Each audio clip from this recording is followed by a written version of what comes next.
Une fois, un homme demanda à un mendiant d'additionner 2 plus 3 et de donner le résultat.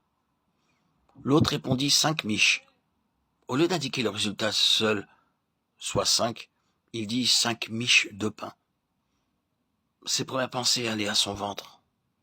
Les disciples étaient ainsi. Ils pensaient à eux-mêmes, à leur propre honneur, à leur position. Aussi bien que le Seigneur Jésus parla simplement et clairement, ils ne pouvaient pas comprendre.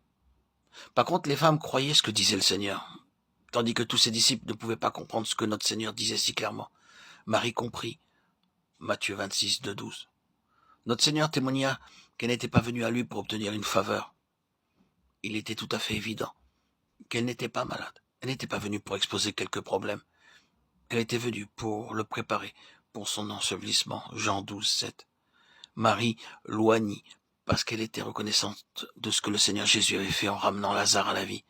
Alors qu'elle loignit ses pieds, son cœur était plein de gratitude. Matthieu 26, 12. Elle n'avait aucun motif personnel. Elle avait cru ce que le Seigneur leur avait dit. Ces paroles avaient été adressées par le Seigneur bien des fois à ses disciples, de même qu'à bien d'autres. Mais ils n'avaient pas cru. Elle croyait, aussi vint-elle pour loindre. D'une certaine manière, ses yeux avaient été ouverts, et elle commençait à comprendre qu'il donnait sa vie volontairement pour le monde entier. Jean 10, 11, 15, 17, 18. De façon claire, le Seigneur avait annoncé à ses disciples qu'il allait sacrifier volontairement sa vie pour ses brebis. Il ne cherchait ni à les faire pleurer, ni à s'attirer leur sympathie. Il disait, ne vous inquiétez pas de ma souffrance. Aucun homme n'a de pouvoir sur moi. Je vais donner ma vie volontairement, afin que les brebis puissent entrer dans ma bergerie. Pas un seul homme ne crut ces paroles. Seule cette simple femme crut qu'il allait mourir en tant qu'agneau de Dieu. Peut-être pensait-elle, je sais maintenant pourquoi Jean-Baptiste a dit, voici l'agneau de Dieu qui ôte le péché du monde. Car le Seigneur Jésus leur disait maintenant que dans 2 jours ce serait la Pâque, et que le jour de la Pâque, il allait mourir à leur place, comme l'agneau de Dieu. Croyant cela, cette femme apporta un vase d'albâtre, contenant un parfum très coûteux, Matthieu 26, 7. Je ne sais pas quel était réellement le prix, peut-être était-il de 300 deniers, Marc 14, 5. Cela peut avoir été l'estimation du prix du parfum. Mais selon l'évangile de Matthieu, c'était un parfum de grand prix. Ce prix ne pouvait pas être estimé par quelqu'un de la foule. Il était si coûteux. La femme a dû dépenser tout ce qu'elle possédait pour acheter ce parfum.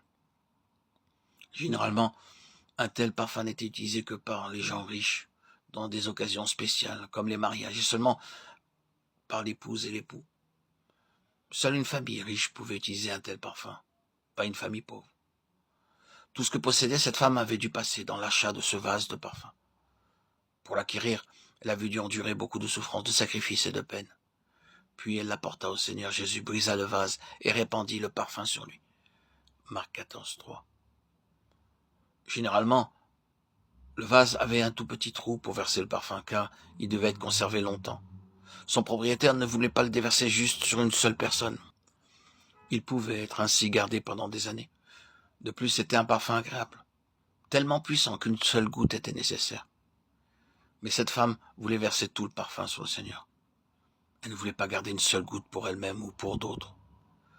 Elle aurait pu en rester sur le bord du vase, mais elle voulait que chaque goutte soit versée sur lui. Aussi nous lisons dans Marc 14 qu'elle brisa le vase. Il ne restait rien maintenant. Elle lui versa tout sur la tête et son corps entier, dût-il être oint.